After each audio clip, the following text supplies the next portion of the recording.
Prediction ko to, kaya makinig kayo lagi sa akin. Tunay akong analyst. Sa first 3 years nila, ang plano nila is kaukaw ng kaukaw. Nakaw todo-todo. And they use the budget.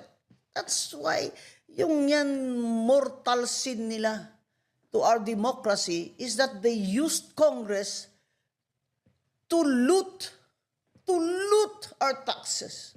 Mortal sin yan. At ngayon, hindi nakukulong. Walang nakukulong. Si Revilla nakulong. Ano ba yan? Palit ulo? Ay, hindi. 2 years to go. Dapat ipakulong ni BBM si Romualdez para tumahimik ako. At tumahimik yung mga tao who are supporting me.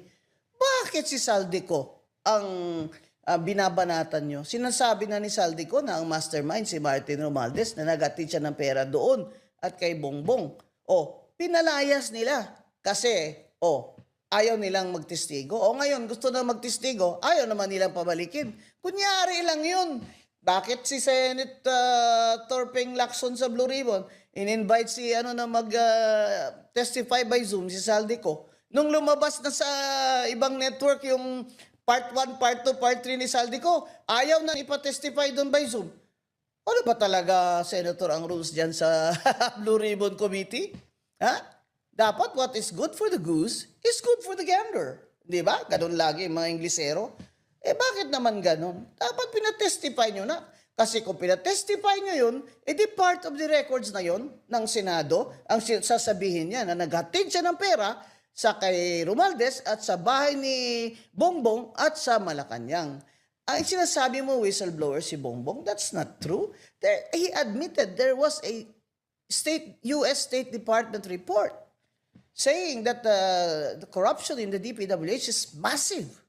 That's why he did that. At saka, yun na nga ang analysis ko, na 3 years, come, and then on the 4th year, look like a hero. Hero ba siya? Naniniwala ba kayo na posibleng makasuhan at makulong si Martin Romualdez? Pwede. Kasi bakit nila pinakasuhan si Revilla at pakulong nila? Bakit hindi?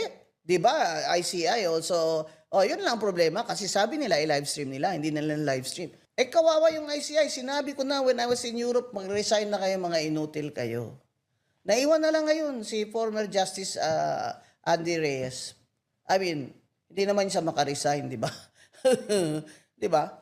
Technically, that is already inutil. Anong nakikita niyong kalalabasan ng buong flood control hearings? Ang hearings na yun ng ICI, it was done to pacify us.